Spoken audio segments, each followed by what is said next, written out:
Tuesday night. Spaghetti night. The sauce is done, the pasta's drained, and you reach for the shaker of grated Parmesan the way your family has for 50 years. You tip it, and a fine white snow drifts down onto the plate and just sits there. It doesn't melt, it doesn't stretch, it doesn't smell like much of anything. It never has. 50 years. Thousands of dinners. And tonight, one FDA letter is going to explain that snow to you in a single sentence. You didn't do anything wrong. The cheese did exactly what it was built to do, which is almost nothing. We pulled the files on 8 grated Parmesans. Kraft. Great value from Walmart. Market Pantry from Target. $3.65 from Whole Foods, and 4 more you'll recognize.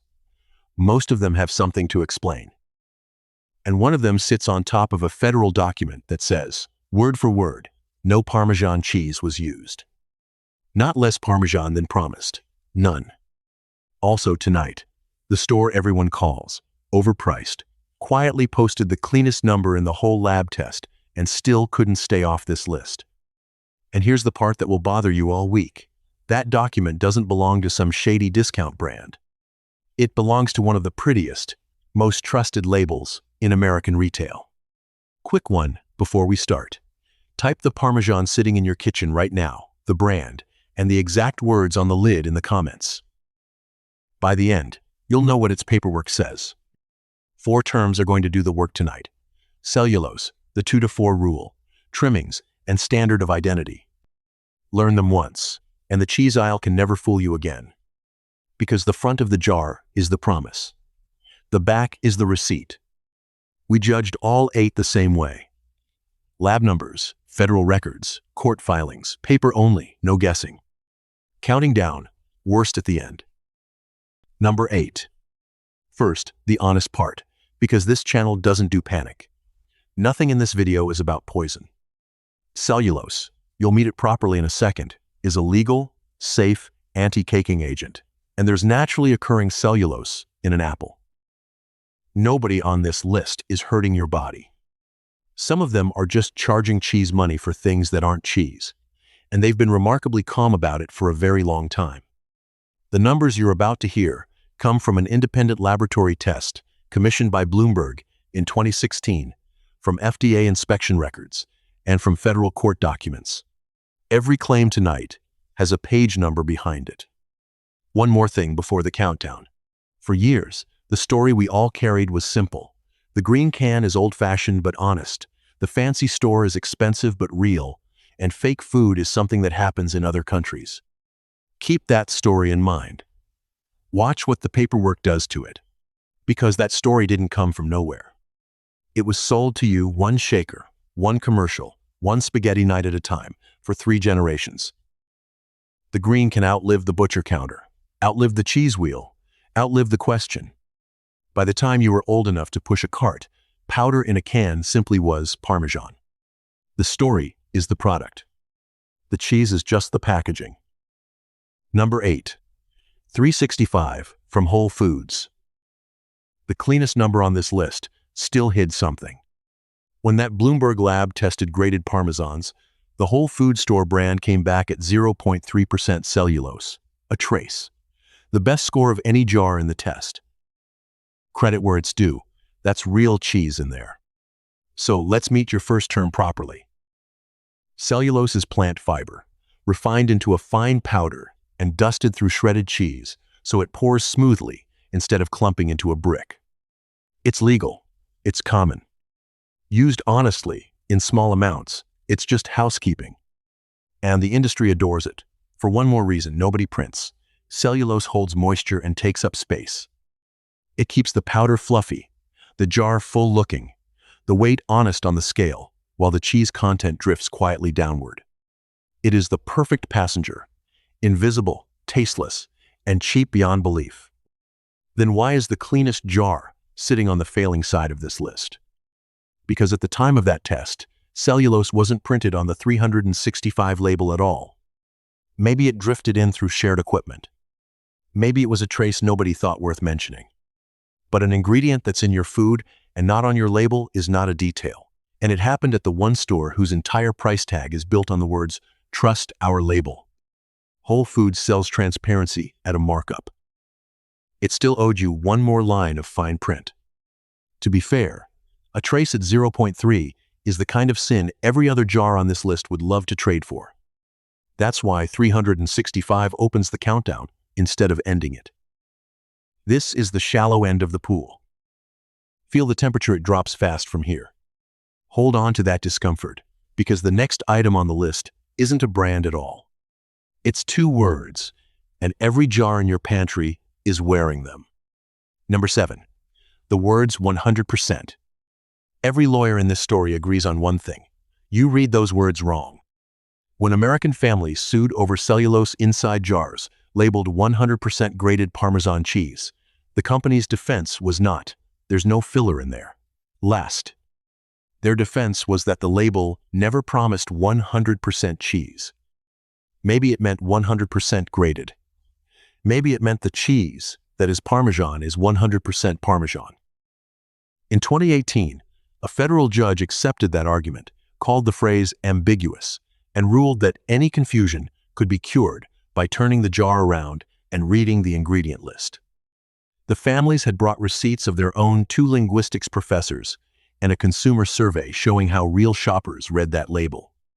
The court waved the survey off as close to worthless. Professors, apparently, read labels for a living. Shoppers just pay for them. So the front of the can makes the sale, and the back of the can makes the alibi. That's not sloppy labeling. That's the system working exactly as designed. 2 years later, an appeals court disagreed and reopened the whole case. 3 judges finally saying out loud that ordinary shoppers are not linguistics professors. The fight is still crawling through the courts. But notice what nobody in that courtroom ever disputed.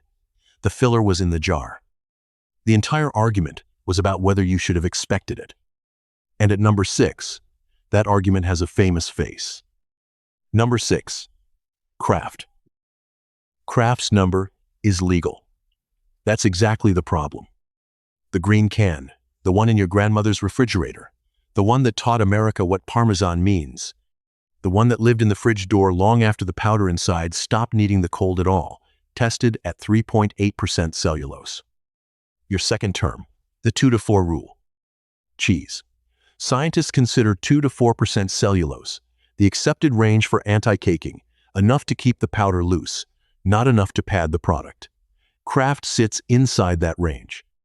No law was broken, and this video won't pretend otherwise. Now put the number next to the flag, flying above it. The can says 100%. The lab says about 1 spoonful in 26 is plant fiber.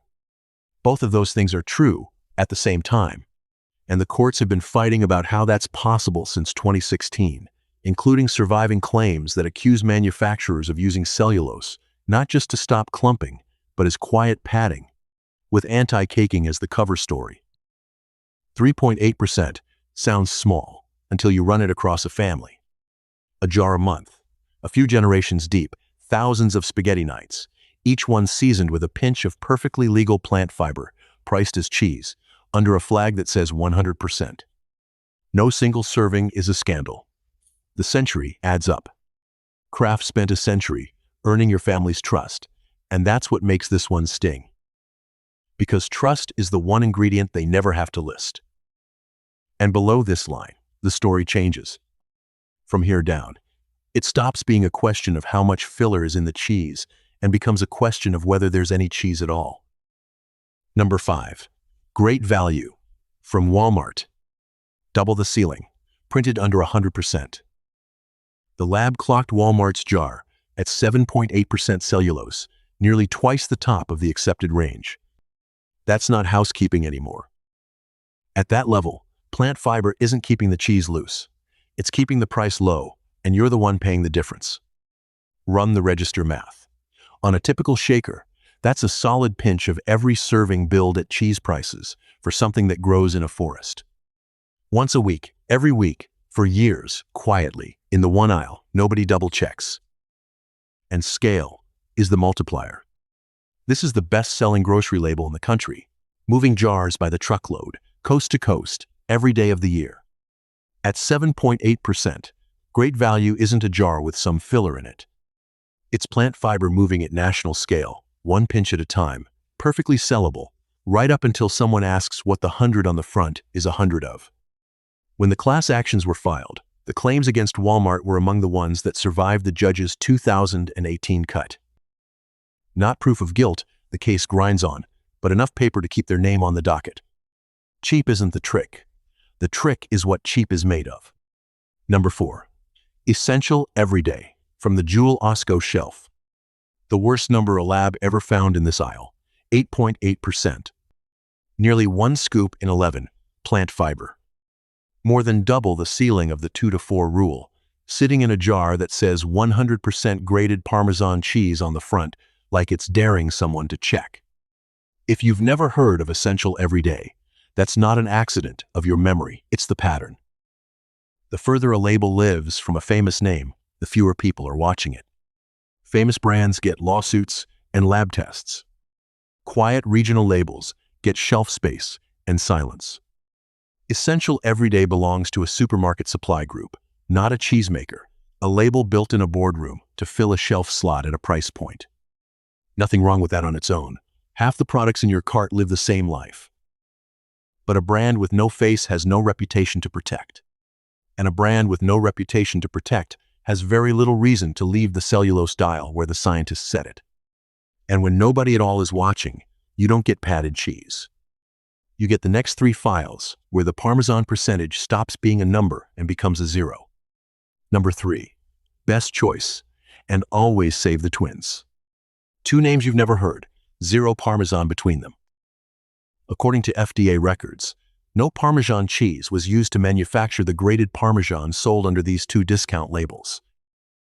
What was in there instead brings us to your third term, trimmings. Ends, scraps, and offcuts of other, cheaper cheeses, Swiss, mozzarella, white cheddar ground together, dusted with cellulose, and dressed in Parmesan's name and Parmesan's price. Think about where these jars were sold. Discount grocers, budget aisles. The carts of people counting every dollar and trusting the label because they don't have money to waste on doubt. The 0% products weren't aimed at shoppers who could afford to shrug. They were aimed at the people who could least afford to find out. Read that again. And notice what didn't happen next. No recall filled the news. No class action carried these 2 names into a courtroom. The jars sold through, the labels quietly moved on, and the only reason you're hearing about it now is that the FDA wrote it down and a reporter went looking. Silence isn't proof of innocence. Sometimes it's just proof that nobody with a camera shops in that aisle. No headlines followed these 2 names. No boycotts. The jars simply aged out of the system, and the people who bought them never knew. But jars don't fill themselves. Somewhere, a factory was making this, and that factory is number 2. Number 2, Castle cheese. 1 factory, 30 states, no Parmesan. From January 2010 to January 2013, Castle Cheese of Pennsylvania shipped its so-called Parmesan to roughly 3,400 stores across 30 states. In 2013, the FDA spelled out what it found. In a warning letter you can read today, your Parmesan cheese products do not contain any Parmesan cheese. Your 4th term, standard of identity. Federal law actually defines what Parmesan is: a real cheese, aged months, made to spec. That's the line Castle crossed. Not seasoning to taste. Identity. Here's how it ended. The company's president pleaded guilty in 2016. The sentence: 3 years of probation and a $5,000 fine. The recipe ran for 3 years across 30 states. The fine was $5,000. You do that math, they already did. And one more detail worth sitting with. The FDA didn't catch this with testing. A fired plant manager tipped them off a man who, according to court records, had helped design the recipes himself. The system didn't catch the fake cheese. The fake cheese had a falling out and turned itself in. Hold that up against every food scare you've ever watched on the news. Contaminated products get sirens, recalls, press conferences, because sickness is loud. Counterfeit food is silent. Nobody gets a stomachache from Swiss trimmings, so nobody calls a hotline, so nothing surfaces until an insider gets angry. The most successful fake is the one that keeps you perfectly healthy while it empties the label of meaning. Which leaves the last question of this countdown. The castle didn't sell jars under its own name. It made them for other people's labels. So whose shelf did that factory's finest work sit on? Number 1. Market Pantry at Target. The prettiest label in the case file.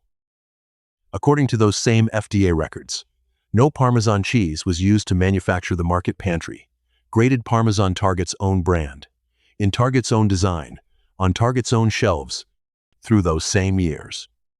Let the anchors stack up. The FDA report, in writing.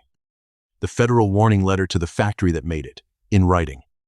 And when consumers sued, the claims against Target were dismissed. In 2018, the same season, the judge decided shoppers should have read the back of the jar. Every word of that is public record. So why does Market Pantry outrank the factory that actually made it? Because Castle Cheese was a nobody, a name you learned 30 seconds ago. Market Pantry wears the bullseye. It sits in the store you defend in the comments, the store with the clean fonts and the cart that steers itself. Nobody flips a Market Pantry jar in the aisle, and that's the entire mechanism. The bullseye does the checking in your head. That's what it's for. And one quiet detail seals it. The Castle made this cheese from January 2010 to January 2013. 3 years of shipments. 3 years of restocks, purchase orders, invoices. 3 years in which not one link in that beautiful supply chain paused over a jar of Parmesan that contained none. The system wasn't fooled. The system wasn't looking. There's a difference, and you were standing on the wrong side of it. A discount label selling you trimmings is a bad day. A beloved retailer selling you 0% under its own beautiful name, while its shoppers apologize, for it is the whole lesson of this series in one jar. The front is the promise. The back is the receipt. And this receipt was blank. So pause the countdown, because the real question isn't which jar. It's how. How does cheese, with no cheese, travel 3 years and 30 states without one shopper noticing? Picture Parmesan 100 years ago. A wheel, a rind. A stamp burned into the rind telling you who made it, where, and when. To fake that, you'd need to fake an object you could hold, smell, and knock on. Then America got busy, and the wheel got grated for your convenience. And here's what nobody said out loud. Grating destroys evidence. A wedge has a rind, a texture, an aroma, a stamp. Powder has none of those things. Powder from the finest aging cellar in Italy and powder from a Pennsylvania trimmings line look identical, falling onto spaghetti. When you grate a cheese, you erase its witnesses, and the whole category moved into a can where no witness survives. Now, add the economics. Real Parmesan is one of the most expensive things a dairy can make. Months and months of aging, storage, loss, Kraft. Cellulose costs pennies a pound. Trimmings cost less than that. Every percentage point you swap is pure margin, and the swap is invisible at the exact moment of sale. And then add the deterrent. The one criminal case this industry ever produced ended in probation and $5,000. Every producer in the country watched that sentence land. The message wasn't don't. The message was, worst case, it's cheap. Speed erased the rind. Margin filled the gap, and the penalty priced the risk. None of this needed a villain. It needed a shortcut, a shaker, and 60 years of nobody flipping the can. The shaker itself has a birthday, by the way. Pre-grated Parmesan took over American kitchens in the post-war convenience wave, the same years that gave you TV dinners and instant coffee. The pitch was never quality, it was time. And it worked so well that within a generation, most Americans had never once held the cheese. Their cheese was named after. That's the soil all of this grew in. You can't miss a rind you've never seen. Now, let me take the wrong version of this anger away from you, Because you've probably seen the videos. They're putting sawdust in your cheese. That's the myth, and it doesn't survive contact with a food scientist. Cellulose is not sawdust. It's plant fiber, the same family of material that's in an apple, in broccoli, in the flour keeping your shredded mozzarella loose. Nobody is grinding lumber into your dinner. Even the criminal case you just heard wasn't about cellulose at all. It was about cheese that wasn't there. If you repeat the sawdust line at a dinner party, you'll lose the argument to the first person who checks, and the industry quietly loves the sawdust myth, because a wrong accusation is the easiest kind to deny. Aim your anger at the real numbers. 2 jars at double the ceiling, and 3 labels over a 0. While the receipt's out, run the year. Say your family goes through a jar a month at $4. At the levels the lab found in the worst jars, that's a few dollars a year, buying plant fiber dressed as aged cheese, small enough that you'd never chase it, which is the entire design. Now, multiply the design by every cart in every store in the country, every month, for decades. There has never been a bank robbery this patient. And remember what the downside was for the one operation that got caught: probation and a fine smaller than a used sedan. The math on your receipt is small. The math behind it is not. So what should you actually buy? 3 winners, counting down, judged by the same rule that just executed 8 losers: paper over promise. Number 3. The Wisconsin names Belgioso and Sartori. Real American Parmesan from real cheesemakers who put their aging right on the label and win international awards doing it. You'll pay more than the green can. You'll pay less than you think. And every word on the wrapper survives a flip test. Look for the number on the wrapper, the months. Real makers count age the way distilleries count years, because time is the expensive ingredient. Any label proud enough to print a number is a label inviting the flip. Number 2. The wedge with the dotted rind. Parmigiano Reggiano, the original, carries its name, stamped in pin dots across the rind, put there at the dairy, protected by law in Europe. You're not trusting a jar's promise. You're holding the certificate. It clumps, it crumbles. It smells like something because it is something. And the wedge does one thing the can never could. It makes the price honest. Per cup of fresh grated cheese, a wedge often lands closer to the shaker than the sticker suggests, because every gram you're paying for is cheese. No passenger, no padding. No lawyer on retainer, explaining what 100 means. And number 1 isn't a brand at all. It's your own grater. Buy the wedge, grate it fresh over the pan, and every question this video raised simply disappears. No filler, no wordplay, no file. The winner isn't a better shaker. It's the end of shakers. 30 seconds of your wrist, and nobody between you and the cheese. 3 kitchen tests before you go. No lab required. Test 1, the flip. Tonight, turn your jar around. Find cellulose on the ingredient list and notice where it sits. The higher it appears, the more of it you're eating. Then hunt for an age statement, months aged, anywhere on the label. Real Parmesan brags about its age, the way real chicken brags about air chilling. Silence is an answer. Test 2, the clump. Real grated cheese wants to stick together. Give the jar a shake and watch. Powder that flows like sand, forever, no matter the humidity, is powder wearing a lot of anti-caking help. Not proof on its own, but a reason to go back to test 1. Test 3, the melt. Sprinkle a spoonful into a hot, dry pan next to a spoonful of fresh grated wedge. Real Parmesan melts into golden lace. Heavy filler goes gritty and stays stubborn. Same heat, 2 different stories, and your eyes will know before the timer does. One caveat, same as always on this channel. Run comparisons, not verdicts.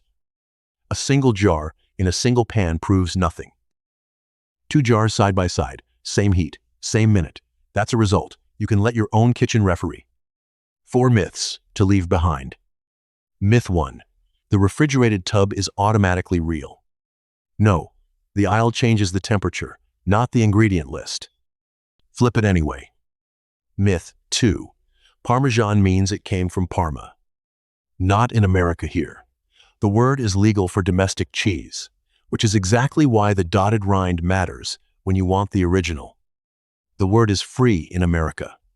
The rind is not. Myth 3. Expensive means honest. The cleanest lab score on our list came from a store brand, and famous names sat closer to the ceiling. Price tells you the markup. The back tells you the truth. The flip is free. The halo costs extra. Myth 4. If it were really fake, they'd be sued into the ground.